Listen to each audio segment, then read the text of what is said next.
오늘 하나님께서 주신 말씀은 베드로전서 5장 5절입니다. 베드로전서 5장 5절. 젊은 자들아 이와 같이 장로들에게 순종하고 다 서로 겸손으로 허리를 동이라. 하나님은 교만한 자를 대적하시되 겸손한 자들에게는 은혜를 주시느니라. 아멘. 성경은 크게 두 부류의 사람을 대조합니다. 그것은 남자와 여자도 아니고 성인과 어린아이도 아닙니다. 유대인과 이방인도 아닙니다. 믿는 자와 믿지 않는 자도 아닙니다. 물론 이렇게 분류를 하기도 하지만 하나님의 은혜와 관련하여 성경이 본질적으로 대비를 하는 두 부류는 겸손한 자와 교만한 자입니다. 제가 복음을 전할 때 만나는 사람도 크게 두 부류의 사람들입니다. 그것은 믿는 자, 믿지 않는 자 아니고 유럽인과 유대인도 아니고 복음을 듣는 자와 복음을 듣지 않는 자가 아닙니다. 그것은 겸손한 자와 교만한 자입니다. 제가 사역을 하면서 만나는 모든 사람들도 교회 안팎을 막론하고 교만한 자와 겸손한 자로 크게 나누입니다. 그래서 겸손한 자를 만나면 반갑고 기쁘지만 교만한 자를 만나면 불쌍한 마음이 듭니다. 그 이유는 본문 말씀에 나와 있습니다. 교만한 자는 하나님이 대적하기 때문입니다. 예수를 믿는 사람 중에도 교만한 자가 있고 예수를 믿지 않는 사람들 중에도 겸손한 사람들이 있습니다. 어떤 사람은 복음을 전할 때에 그 자리에서 받아들이지는 않지만 그 언행이 매우 겸손한 사람들이 있습니다. 이런 사람 만나면 언젠가 하나님의 은혜를 입겠구나라는 그런 생각이 듭니다. 그런 감동이 옵니다. 이러한 사람들은 성경을 선물로 주면 읽겠느냐고 물어보면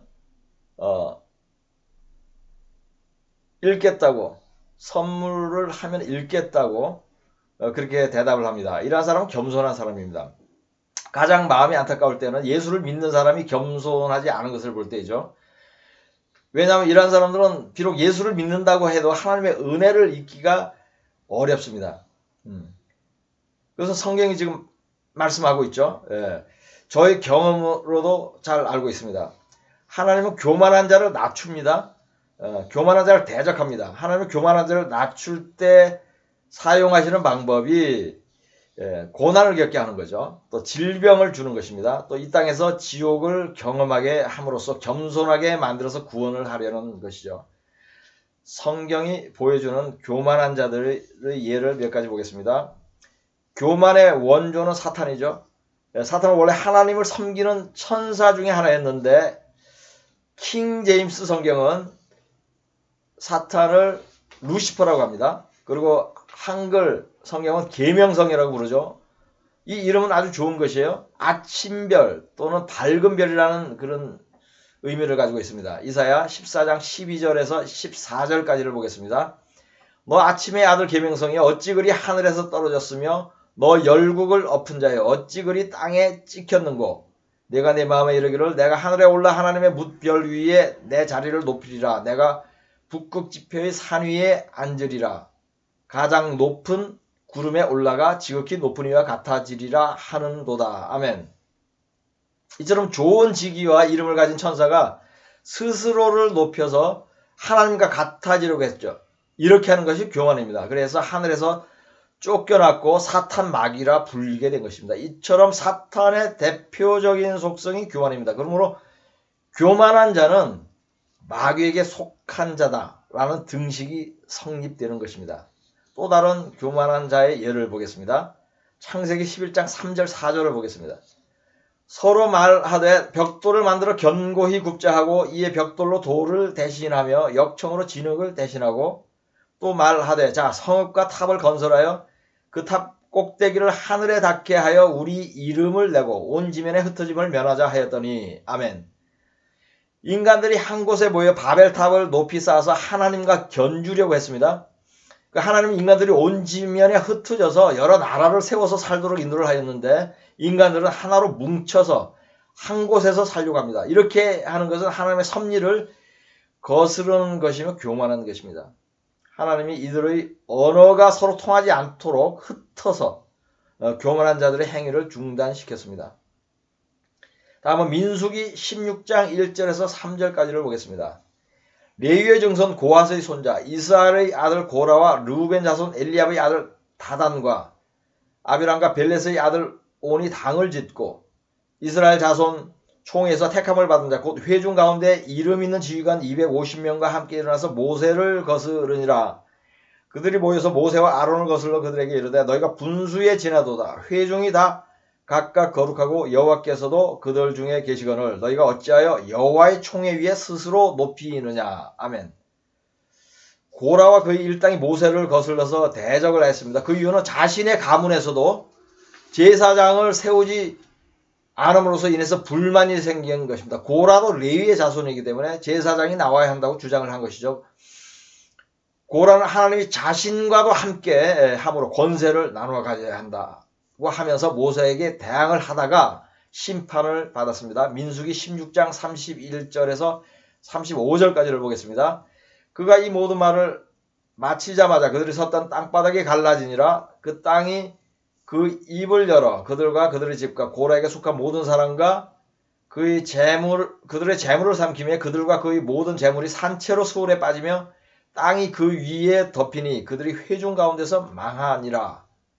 그 주위에 있는 온 이스라엘이 그들의 부르짖음을 듣고 도망하여 이르되 땅이 우리도 삼킬까 두렵다 하였고 여호와께로부터 불이 나와서 분향하는 250명을 불살랐더라. 아멘. 모세의 권위에 대항하던 그 고라와 그의 일당이 모두 땅이 갈라지고 불이 내려와서 죽임을 당했습니다. 이처럼 교만한 자들은 하나님의 심판을 받아서 결국 멸망하게 되는 것입니다. 또 다른 교만한 자의 예를 한 사람 살펴보겠습니다. 요압에 대해서 보겠습니다. 요압은 다윗의 군대 장관이었죠. 지금의 직위는 국방장관에 해당하는 것입니다. 그는 다윗의 부하이면서 동시에 조카였어요. 전쟁에 탁월한 장군이었습니다. 그는 권세가 강하여서 다윗이 눈치를 볼 정도였어요. 그런데 이 자는 교만한 자였습니다. 이 자가 교만한 것은 왕의 명령을 거역하는 데서 볼 수 있습니다. 다윗의 아들 압살롬이 아버지에게 쿠데타를 하였습니다. 반역을 하여서 이를 제압하기 위해서 요압 장군을 보냈습니다. 그때 다윗은 요압에게 자기 아들 청년 압살롬을 죽이지 말라고 당부를 했습니다. 사무엘하 18장 5절을 보겠습니다. 왕이 요압과 아비새와 이때에게 명령하여 이르되 나를 위하여 젊은 압살롬을 너그러이 대우하라 하니 왕이 압살롬을 위하여 모든 군지휘관에게 명령할 때에 백성들이 다 들으니라. 아멘. 이렇게 다윗이 자기 상관인 다윗이 당부를 하였음에도 불구하고 요압은 왕의 명령을 거역하고 압살롬을 죽였습니다. 사무엘하 18장 12절에서 15절까지를 보겠습니다. 그 사람이 요압에게 대답하되 내가 내 손에 은 1000개를 받는다 할지라도 나는 왕의 아들에게 손을 대지 아니하겠나이다. 우리가 들었거니와 왕이 당신과 아비새와 이때에게 명령하여 이르시기를 삼가 누구든지 젊은 압살롬을 해하지 말라 하셨나이다. 아무 일도 왕 앞에는 숨길 수 없나니 내가 만일 거역하여 그의 생명을 해였더라면 당신도 나를 대적하였으리이다 하니 요압이 이르되 나는 너와 같이 지체할 수 없다고 손에 작은 창 셋을 가지고 상수리 나무 가운데서 아직 살아있는 압살롬의 심장을 찌르니 요압의 무기를 든 청년 10명이 압살롬을 에워싸고 쳐 죽이니라. 아멘. 다윗의 명령을 기억한 한 병사는 압살롬을 죽일 수 없다고 했습니다. 그러나 요압은 왕의 명령을 거역하고 압살롬을 죽였습니다. 이러한 일 외에도 요압은 다윗이 군대 장수로 임명하려던 자를 자신의 라이벌이 될 것을 염려해서 살해했죠. 그러한 패역함을 보였습니다. 이렇게 권위를 거역하는 자, 교만한 자가 결국에 어떻게 되는지를 살펴보겠습니다. 열왕기상 2장 5절을 보겠습니다. 스루야의 아들 요압이 내게 행한 일 곧 이스라엘의 군대의 두 사령관 넬의 아들 아브넬과 예델의 아들 아마사에게 행한 일을 내가 알거니와 그가 그들을 죽여 태평시대에 전쟁의 피를 흘리고 전쟁의 피를 자기 허리에 띤 띠와 발에 신에 묻혔으니 내 지혜대로 행하여 그의 백발이 평안히 서울에 내려가지 못하게 하라. 아멘. 이 구절은 다윗이 아들 솔로몬에게 당부한 말입니다. 요압을 죽이라는 유언을 남긴 것입니다. 열왕기상 2장 29절 34절을 보겠습니다. 어떤 사람이 솔로몬 왕에게 아뢰되 요압이 여호와의 장막으로 도망하여 제단 곁에 있나이다. 솔로몬이 여호야다의 아들 분하야를 보내매 이르되 너는 가서 그를 치라. 아멘. 여호야다의 아들 분하야가 곧 올라가서 그를 쳐 죽이매 그가 광야에 있는 자기 집에 매장되니라. 아멘. 요압은 솔로몬의 칼에 죽었습니다. 다윗이 다스리던 40년 동안을 이스라엘의 2인자로서 지냈던 요압도 결국 교만으로 인하여 인생의 말로가 비참하게 되었습니다. 이스라엘의 역사에는 교만한 왕들이 많았습니다. 실제로 대부분의 왕들이 교만과 불순종으로 인해 벌을 받았습니다. 그 중에 또 한 사람에 대해서 살펴보겠습니다. 역대하 36장 12절을 보겠습니다. 그의 하나님 여호와 보시기에 악을 행하고 선지자 예레미야가 여호와의 말씀으로 일러도 그 앞에서 겸손하지 아니하였으며. 아멘. 여기서 악을 행하고 겸손하지 않은 이 왕은 시드기야입니다.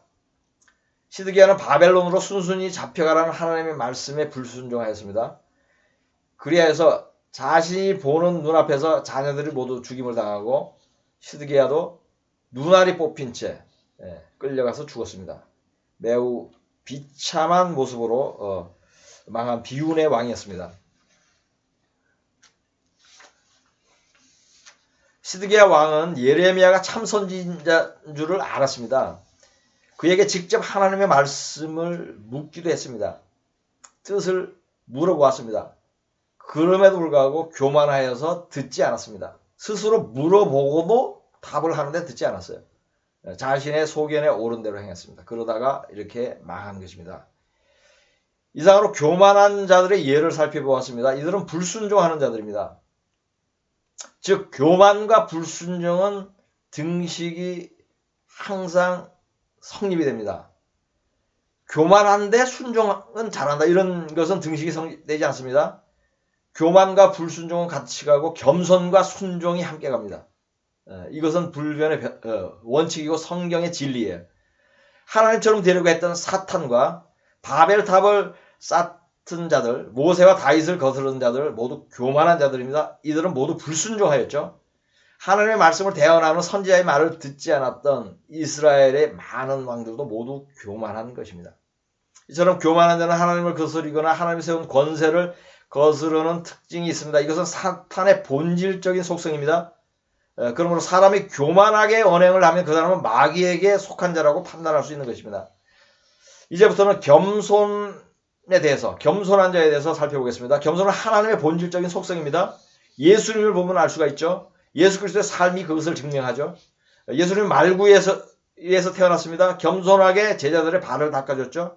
그리고 예루살렘에 입성을 할 때도 겸손하게 나귀를 탔습니다. 말을 타지 않았습니다.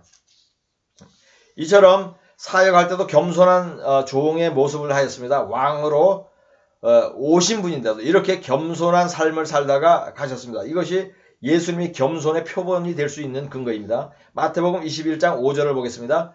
시온 딸에게 이르기를 내 왕이 내게 임하나니 그는 겸손하여 나귀 곧 멍에 매는 짐승의 새끼를 탔도다 하라 하였느니라. 아멘. 이처럼 예수님이 겸손한 것은 아버지를 닮은 아들의 모습을 보여주시는 것이라고 할 수 있죠. 이렇게 예수님이 겸손한 모습을 보인 것은 무엇이죠? 여러분도 우리도 예수님을 본받아서 겸손하라고 그러한 본을 보여주신 것입니다. 성경이 어떤 사람을 겸손하다고 표현하는지 보겠습니다. 스바냐 2장 3절 여호와의 규례를 지키는 세상의 모든 겸손한 자들아 너희는 여호와를 찾으며 공의와 겸손을 구하라. 너희가 혹시 여호와의 분노의 날에 숨김을 얻으리라. 아멘. 여기서 이 구절은 여호와의 규례 즉 계명을 지키는 사람을 겸손한 사람이라고 합니다. 순종이죠. 순종하는 자. 겸손과 순종은 등식이 성립하죠. 빌립보서 2장 3절을 보겠습니다. 아무 일에든지 다툼이나 허용으로 하지 말고 오직 겸손한 마음으로 자기보다 남을 낮게 여기고. 아멘. 이 구절은 자기보다 남을 낮게 여기는 것, 좋게 여기는 것을 왜 겸손이라고 말씀하고 있습니다. 마태복음 11장 29절은 나는 마음이 온유하고 겸손하니 나의 멍에를 내게 배우라. 그리하면 너희 마음이 쉼을 얻으리니. 아멘. 이 구절은 예수님으로부터 겸손을 배우면 사람들의 마음이 쉼을 얻을 수 있다고 합니다. 멍에를 매는 것은 남을 위해서 고난을 감수하는 것이죠. 즉 남의 유익을 위하여 희생하는 것. 이것이 겸손이에요. 이상의 세 가지 겸손한 자의 속성에 대해서 살펴보았습니다. 하나님의 계명을 지키는 자, 다른 사람을 나보다 낮게 여기는 자, 또 남의 유익을 위해서 희생하는 자. 이 세 가지가 겸손의 속성이고 이 세 가지를 모두 행할 때 온전히 겸손하다 이렇게 말할 수 있는 것입니다. 하나님이 겸손하다고 인정한 사람들이 있습니다. 성경에는 물론 교만한 자들이 훨씬 많습니다. 겸손한 자들은 매우 드물어요. 그 중에 몇 사람을 보겠습니다. 역대하 34장 27절을 보겠습니다. 내가 이곳과 그 주민을 가리켜 말한 것을 네가 듣고 마음이 연약하여 하나님 앞 곧 내 앞에서 겸손하여 옷을 찢고 통곡하였으므로 나도 내 말을 들었노라. 여호와가 말하였느니라. 아멘. 이 구절은 요시야 왕에 대한 말씀이에요. 8살의 어린 나이에 왕이 된 요시야는 20살 때에 이미 예루살렘의 모든 우상을 타파해서 제하여 버렸어요. 그리고 바알의 선지자들을 죽여버렸습니다. 이 정도로 하나님께 신실한 왕이었어요. 그가 26살 되던 해에 성전을 수리하는 중에 율법책을 찾았습니다. 그래서 그 율법을 읽게 되었어요. 근데 그 율법을 읽으면서 자기 백성들에게 적용을 해보니까 너무 많은 죄를 지은 것이에요. 그래서 옷을 찢으며 회개했어요. 그때에 주신 말씀이에요. 요시야 왕에게 주신 말씀인데 요시야가 여호와 앞에서 어떻게 했다고? 겸손하였다고 말씀하고 있죠. 다음은 역대하 34장 31절을 보겠습니다. 왕이 자기 처소에 서서 여호와 앞에서 언약을 세우되 마음을 다하고 목숨을 다하여 여호와를 순종하고 그의 계명과 법도와 율례를 지켜 이 책에 기록된 언약의 말씀을 이루리라 하고. 아멘. 지금 계속 요시야 왕에 대한 말씀이에요. 요시야 왕이 마음을 다하고 목숨을 다하여 하나님께 순종하고 모든 계명을 지키고 하나님께 언약을 하였다 그러죠. 이것이 겸손한 자가 하는 것이에요. 겸손한 자는 하나님의 말씀에 순종하고 계명을 지키는 이것이 첫째 겸손의 덕목이에요. 그것이 요시야 왕의 예를 들어서 우리가 그 교훈을 알 수가 있습니다. 겸손하다고 인정받는 또 다른 사람 한 사람에 대해서 살펴보겠습니다. 다니엘 10장 11절 12절을 보겠습니다. 내게 이르되 큰 은총을 받은 사람 다니엘아 내가 내게 이르는 말을 깨닫고 일으서라. 내가 내게 보내심을 받았느니라 하더라. 그가 내게 이 말을 한 후에 내가 떨며 일어서니 그가 내게 이르되 다니엘아 두려워하지 말라. 네가 깨달으려 하여 네 하나님 앞에 스스로 겸비하게 하기로 결심한 첫날부터 네 말이 응답받았으므로 내가 네 말로 말미암아 왔느니라. 선지자 다니엘이 기도의 응답을 받았어요. 그래서 천사까지 왔어요. 근데 어떻게 이 천사가 기도를 응답하러 왔죠? 왜 왔죠? 스스로 겸비함으로 스스로 겸손한 마음으로 기도를 하니까 기도의 응답을 받는 것이에요. 겸비하다. 이건 겸손하다는 말과 같은 뜻이죠.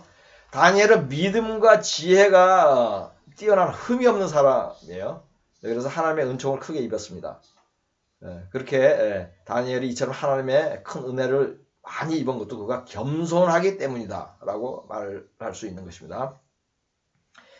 구약의 때에는 하나님이 주신 말씀을 그대로 전하는 사명을 가진 선지자들이 있었습니다. 이들은 하나님께서 지명한 사람들이었어요. 그러나 이러한 선지자들이 실제로 하나님의 말씀을 그대로 전하는 것이 쉬운 일은 아니었습니다.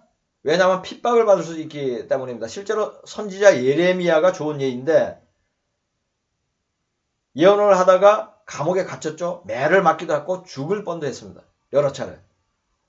또 선지자 미가야도 예언을 하다가 뺨을 맞았죠. 또 아모스 선지자는 자신이 나는 아무것도 아니야. 나는 선지자라고 말할 수 있는 사람 정도도 아니야. 나는 그냥 뽕나무꾼이야. 이렇게 말을 할 정도로 겸손했어요.